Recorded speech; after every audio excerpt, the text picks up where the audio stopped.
যাস মতো। আরে মা কান্না করছো কেন? এই তো সময় বাদ দিয়ে ঘুরে চলে আসবো। তাড়াতাড়ি আয় টনি, নাহলে আবার ট্রেন মিস হয়ে যাবে। হ্যাঁ হ্যাঁ আসছি। বাবু এই টাকাটা রাখ, ভালোভাবে যাবি। আসছি মা, আসছি আব্বা।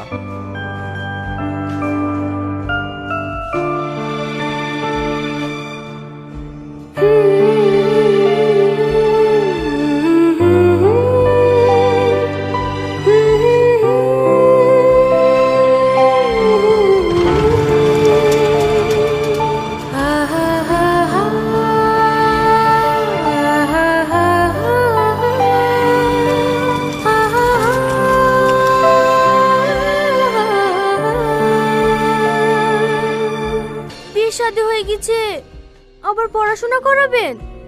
আরে করুক না, পড়াশোনা করে চাকরি পাবে না সেটা আমরাও জানি। উচ্চ মাধ্যমিকটা দেওয়া থাকলে ছেলেপিলি তো মানুষ করতে পারবে। হ্যাঁ হ্যাঁ, হল লিগি ভাই, আমার মেয়েরও খুব ইচ্ছা আছে পড়ার। এখন জামাইও থাকছে না 6 মাস বাড়িতে, এই ফাঁকে উচ্চ মাধ্যমিক পরীক্ষাটা দিয়ে ফেলো। সে ঠিক আছে, বাবু চলে গেল, আবার বুড়ি খেলি চলে যাবেন, বাড়িটা একবারে ফাঁকা হয়ে যাবে। দুদিন পরে কিনা হয়তো আমি দিয়ে আসবো, হবে না? হ্যাঁ হতো তো, পরশুদিন আবার ভাসুরের মেয়ের বিয়ে, বুড়িকে নালি গেলে আবার রাগ করবে। ও তাহলে আর কি বলবো, যাও মা, রেডি হয়ে লাও গা। ঠিক আছে আব্বা। কি ব্যাপার, বেশ কয়েকদিন দেখলাম তুমি স্কুলে আসুনি, কোথাও গিয়েছিলে নাকি? এই হ্যাঁ, বাড়িতে ছিলাম না। এভাবে স্কুল কামে করলে পাশ করবে কি করে? আর কামাই করবো না স্যার। ঠিক আছে ঠিক আছে, মোবাইল আছে কাছে? এই হ্যাঁ, কেন? আমার নাম্বারটা একটু নাও, নোটসগুলো পাঠিয়ে দেবো, পড়ে নিও, পরীক্ষা দিতে কোনো সমস্যা হবে না।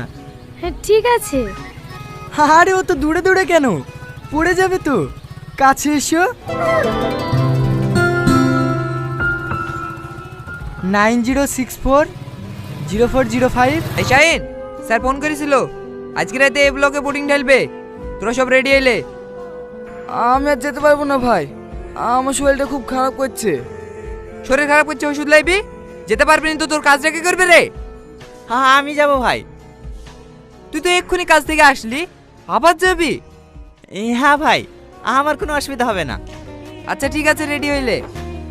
শাইন ভাই চলো।